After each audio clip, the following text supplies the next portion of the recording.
হারিয়ে যাওয়া শিল্পী। রাত তখন প্রায় 12টা। শহরের বড় বড় আলোয় চারপাশ ঝলমল করছিল, অথচ রেল স্টেশনের এক কোণে বসে থাকা মেয়েটার জীবনে কোনো আলো ছিল না। তার নাম ছিল মেঘলা। মেঘলার মা মারা গিয়েছিল যখন তার বয়স মাত্র 7। বাবা দ্বিতীয় বিয়ে করেছিলেন খুব দ্রুত।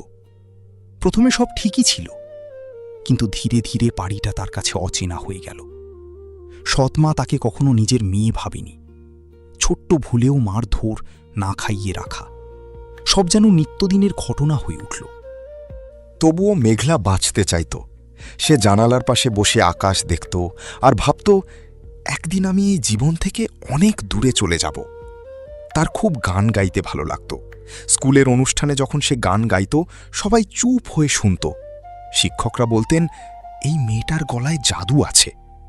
কিন্তু গরিব মানুষের প্রতিভার দাম খুব কম।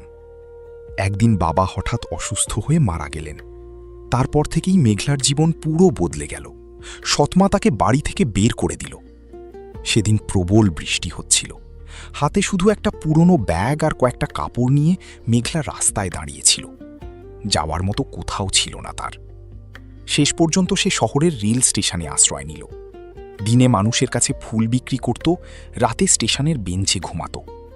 অনেক মানুষ তার পাশ দিয়ে যেত, কিন্তু কেউ তার চোখের ভেতরের কান্না দেখত না। একদিন স্টেশনে এক বৃদ্ধ লোক তার গান শুনে থেমে গেলেন। তিনি ছিলেন একজন পুরনো সঙ্গীত শিক্ষক।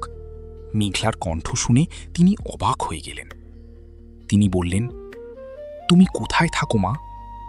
মেঘলা মাথা নিচু করে বলেছিল, এই স্টেশনেই। লোকটি তাকে নিজের বাড়িতে নিয়ে গেলেন। আবার গান শেখা শুরু হলো।